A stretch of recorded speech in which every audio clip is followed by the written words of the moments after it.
He never felt sorry for himself. He never expected others to do for him.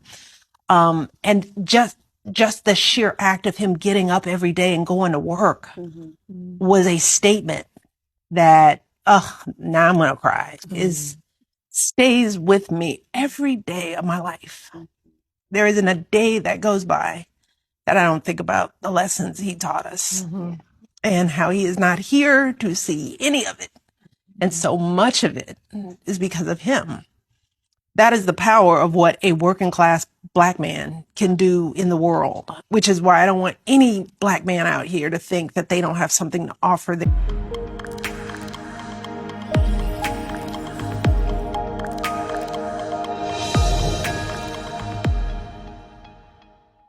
So I saw this thread with Black women saying that they wanted to date outside of their race because they have not had a good experience with Black men. Although I see where you ladies are coming from, let me just give my experience dating outside of my race. I dated one Mexican and one Indian man. So first things first, men are going to be men in every single race. It doesn't matter where you go, men are men regardless. Number two, these men are very intentional with their dating. When they say they're looking for a wife, they are looking for a wife. And once they find that, they're not going to waste any time locking you down. If you are what they're looking for, they move fairly quickly and they view marriage as a duty, right? Lastly, Black women, if you want to date outside of your race, you need to be disciplined. When they say we're going to the gym at 5:30 in the morning, you better be up at 5 o'clock getting ready. They are not going to deal with the lack of discipline, and what we make Black men put up with, they are not going to go for that. No, sir, not me. I love you, Black man. From the root of my soul, I love you, Black man. I always want for you to know that when the weight of this world takes its place on your back, I vow to be the strength that will help you carry that. Because I love you, Black man. From the root of my spirit, you always cry out in private. You don't want to let the world hear it. But there is power in your voice because you come from a royal place. I can see the king in you, destined to lead the human race. And I love you, Black man. From the crown of your head to the soles of your feet, you are the lion of the jungle, but this world has painted you as sheep. And I can see your glory. I can hear the roar that has been suppressed. This world can't handle your rule. That's why they try to keep you oppressed. But I love you, Black man. Enough to speak life into you. Enough to go to war if anyone ever decided to come for you. Enough to fast and pray when you go on the battle lines and fight. Enough to place my hand on the Bible and protect you with a lie. Enough to forgive you over and over when you do the wrong thing. Enough to give you my last meal when I haven't eaten anything. Because I love you, Black man. It has been my job since the first day I was made. God created me to be your help, and I will do it until the very last day. You have enough bullshit to deal with when you face this world every day. So I vow to be your peace whenever you and I share space. Because I love you, Black man. With the eternity of my existence, and no matter how unloved you feel in this world, my love for you is persistent. With how much God loved you when he created me in the Garden of Eden, God said man should not be alone. So he gave you me as completion. And I love you, Black man. From the root of my soul, I love you, Black man. And I always want for you to know that no matter how much this world tries to break you or even tear you and I apart, I was created directly from your rib. I'm here to guard your heart. And I love you, Black man, from the root of my soul. I love you, Black man. I always want for you to know that when the weight of this world takes its place on your back, I vow to be your strength to help you carry that. I love you, Black man. You know, when I think about what my dad as a Black man with MS could have done, he could have never worked a day in his life. He could have collected benefits.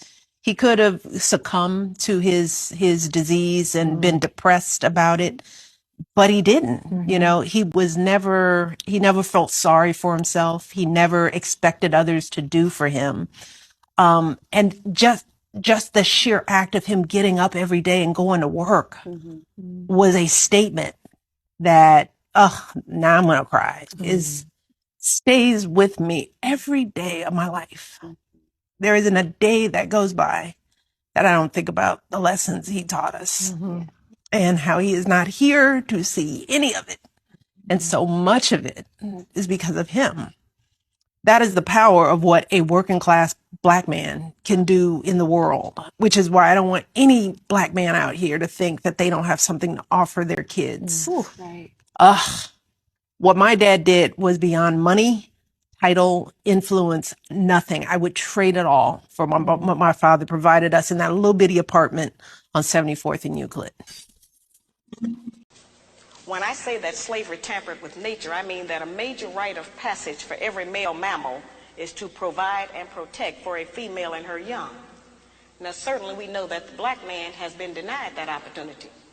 He has not been allowed to qualify to protect his woman or provide for them. They have told us that the only provision that the black man is qualified to give us is... This is a shame. I need a man that's going to come through financially, period. I need a real man all around. That's my number one thing. Finances. Yes. But why not, like, why is that the first thing that come out your mouth? Finances. Like, you ain't say a man who's honest, somebody who, like, you know what I'm saying, a good man, like caring. It's just finance. Finance. I mean, look. And we have made finance the major focus of our relationships with them. We have made the one thing that most of them don't even have be the criteria. We have been taught that if they do not give us money, that we are not to even allow them to be a father to their child. We have been taught that if he does not give us money, then he is not qualified to tell us what to do. That's what men are for. What do you mean that's what men are for? Y'all are pussy. But we worth more than just our wallet, though. You know what I'm saying? That's where I think y'all females get it messed up at. We worth way more than just our wallet. I mean, yeah, but you guys, you know, providing is a number one thing for y'all. So y'all should live up to that. I mean, it's no problem with us living up to it if you my girl. But you're not even my girl for you to be saying that I got to provide finances. We have been taught that if he does not give us money, that he doesn't have any rights in the home. It's whoever is making the money who has the rights. That's not our system. The black man provides more in a black home than just financial support. He provides direction, guidance, gratification, fulfillment, and discipline for our children.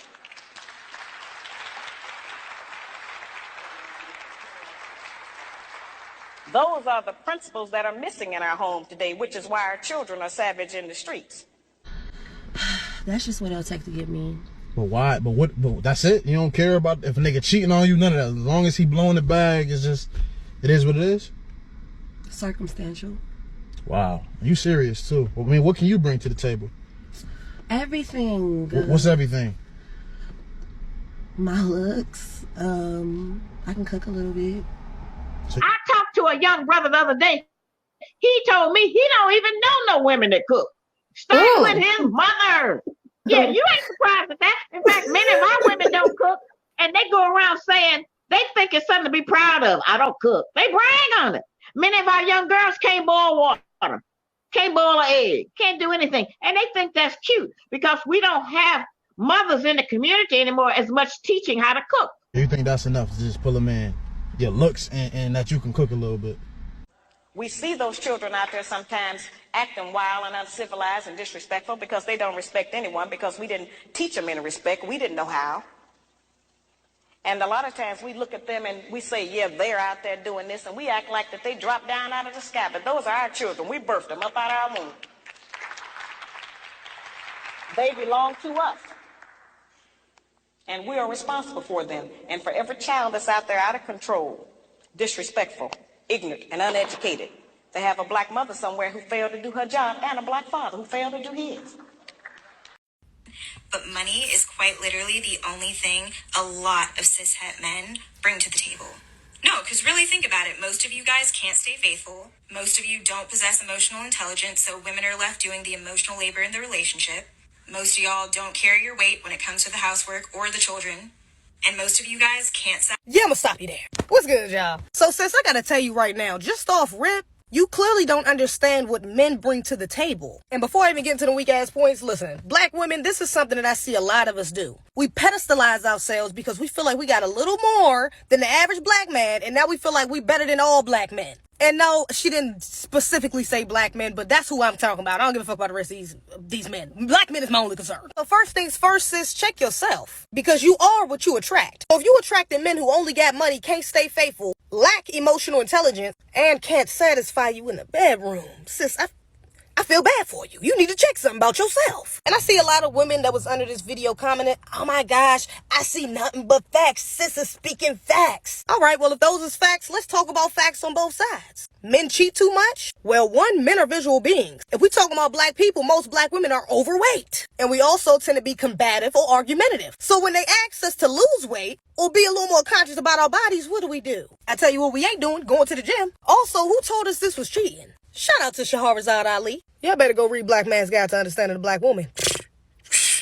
You better go get it. Now, it's funny you bring up emotional intelligence, because I notice with a lot of black women specifically, we are very emotionally underdeveloped. You got 40, 50-year-olds that act like 15-year-olds. They process things like they in their goddamn 20s. Just look at some of these older women on Instagram that's getting BBLs and all this other plastic surgery done, trying to look like something they not. Or look like something they was. To be real, a lot of women are too much in their masculine. We processing shit like dudes almost. Emotional intelligence is a feminine trait. As a woman, you're naturally going to be more emotionally intelligent than your husband or another man, period. Women are emotional beings. Like, we move from an emotional space most of the time. That's why we look for our men to lead us, because they are more logically based. Low-key, I'm getting tired of you modern women talking about cooking and cleaning. Baby girl, most of y'all don't even know how to cook. We be seeing that weak ass Alfredo you keep posting on your story. Baby girl, that man can't live off just pasta and chicken. Like, let's be honest, a lot of women in my generation or Gen Z, bruh, we are lazy as hell. Half of y'all don't even want to get up to clean your room on a consistent basis. But you ready to tell this man that he don't bring nothing to the table because he don't want to cook and clean? Baby, I don't know about you, but I don't need my man to cook and clean. Or cook sometimes, because actually I like a man that can cook. I like that. But I will always be the one primarily cleaning the house or cooking for the house. It's in my nature to care, to give, to cater to. I don't have a problem with that. I actually enjoy it, like most women do. I don't know. To me, it sounds like some of y'all either want studs, a gay boy best friend, or you straight up just want to die alone, because these standards is out fucking outrageous. Check yourself. Black man, hey, so I just been sitting over here thinking, and one thing that I have realized is that the world does not want a black man to have love. Listen to me when I say this. I feel like the world does not want a black man to have love, because love does this crazy thing called healing. They don't want the black man to be healed. Why don't they want the black man to be healed? Because if he's healed and he's educated, baby, he's unstoppable. Hey, black man. I just want to say that I lift you up. I encourage you. I thank you for your dedication to your homes, your family, your children, your wives. I thank you because you're not the statistic that everyone makes you out to be. However, I see a different vision of you. I see someone strong. I see someone powerful. I see someone who knows who he is in his own right. And I just want to say thank you, black man. Thank you. Dear black man, I love you. I see how the world is so scared of the power you possess, so they kill you. Excuses of how they were scared for their lives when all you did was look their way. Black man, you are powerful. Black man, I love you. In a world where you feel so unprotected, black man, I will protect you. Your rib is what I am. I'm here to protect that glorious heart that supplies the blood to the brain of a man who has yet to know his own internal power. Black man, you are godly. Black man, I love you. I will always give you a safe place to de-stress, be vulnerable, express your pain and your anguish, your creative ideas, and listen and help you build your empire.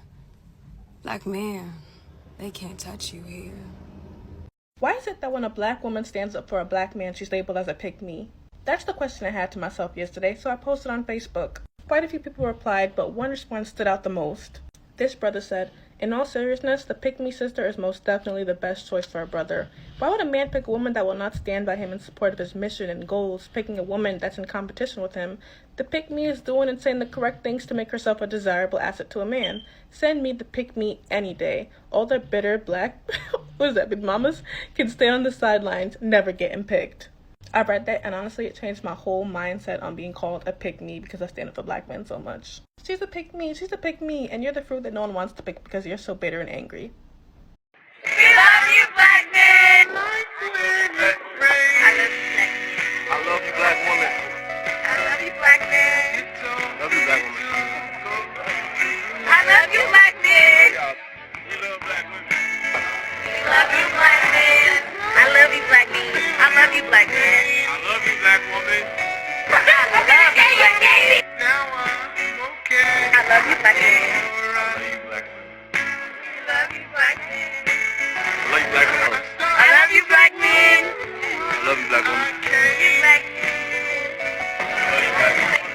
black man. I love you, black man. I love you, black man. I love you, black man.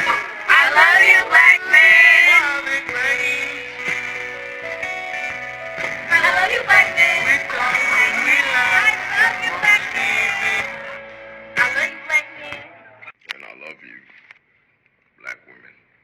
The end. I'm President Young. And I'm Vice President Thomas. And on behalf of Texas Southern University, we love our black men. Thank you.